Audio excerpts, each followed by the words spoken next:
not, but there's a very detailed record of Neanderthal. There are hundreds of Neanderthal specimens. Furthermore, whether they were human in our sense or not, i.e. could interbreed with us, is not quite clear. I would assume they could. Whether they left any genes in our current population, I don't know. I do know that mitochondrial DNA that was extracted from a Neanderthal measured through geological time, it could be about 500,000 years old, showed that their mitochondria was just at the outer edge of the complete range of human variability, present human variability in that regard. Now, Neanderthals are a trivial portion of the fossil record of hominids going backwards. Homo erectus, as it's called, is spread all through Asia, found in Africa, spread through Europe, and that goes back to 1 million years, and there are again hundreds of fossils. You are talking gross dishonesty when you act as if every single fossil has been discredited as a hoax or as a dietary conformity. That is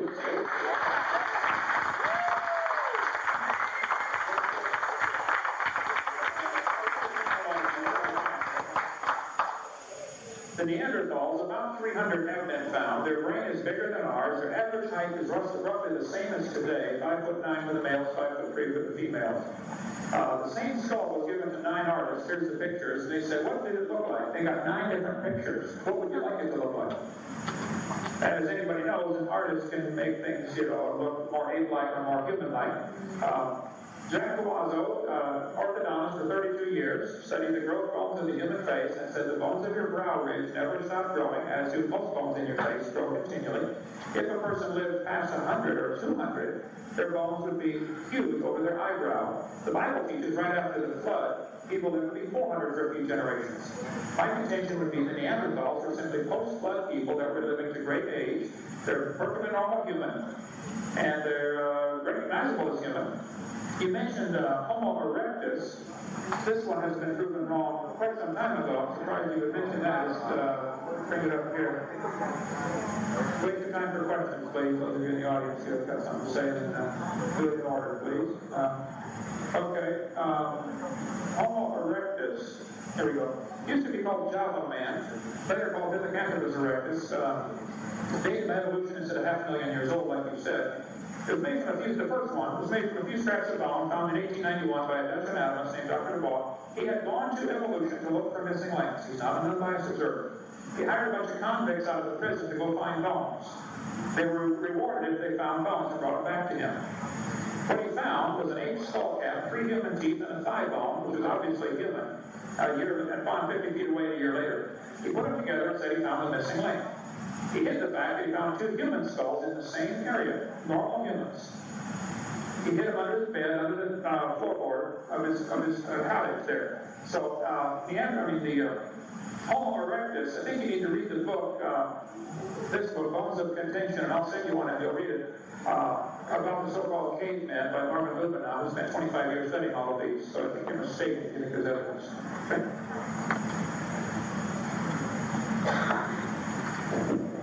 We're going to have a quick 5-minute pause so I can grab the questions. And so please don't get up because it's not. And we'll start with questions to Dr. Travers. And Dr. Travers, if you could respond in 5 minutes about for each question. Yeah. All right, fine. Okay. And then you can give a quick rebuttal to his answer, and then you will have a question and you can do the same. So we'll try and get through as many questions as possible. Okay. The first question is, could you please explain the major leap that life made as it went from non-living chemicals to living DNA? Please show evidence of how DNA was produced from non-living chemicals, i.e. amino acids. Well, DNA would not be made up of amino acids. DNA directs the construction of amino acids. The first light chemical is believed to be RNA to DNA, but I'm just going to plead complete ignorance here. This is biochemistry, which I've never mastered.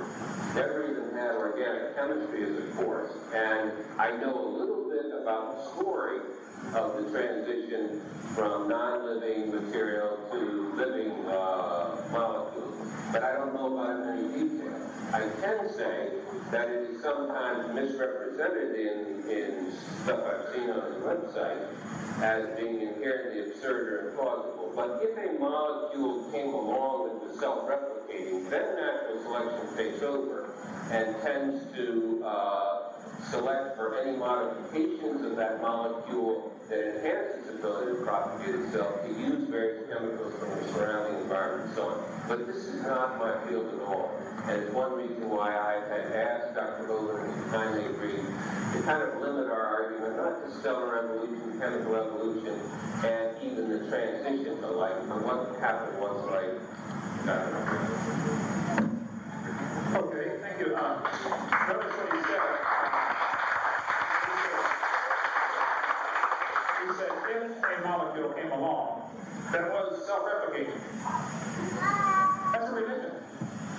He believes it might have happened. If it did, well, that's not science. My whole point is, you float in and out of science freely between your science and your religion and don't even see that you've done it. That's not science. Okay, science deals with things we can observe and test and demonstrate. The truth of the matter is that DNA is absolutely the most complex molecule in the universe. There is nothing close to a DNA molecule, or an RNA molecule for that matter. To think it happened by chance is ludicrous, okay? If somebody wants to believe that, that's fine. But the DNA molecule is so complex, it's been calculated the probability of one of these molecules arranging itself by chance is 1 times 10 to the 119,000th power, which is a big number when you consider the entire visible universe is 10 to the 28 inches in diameter. It just couldn't happen. Now, if you want to believe it happened, that's great. You believe whatever you want, but don't make all the taxpayers pay to put that in the schools. That's a fairy tale for drunks.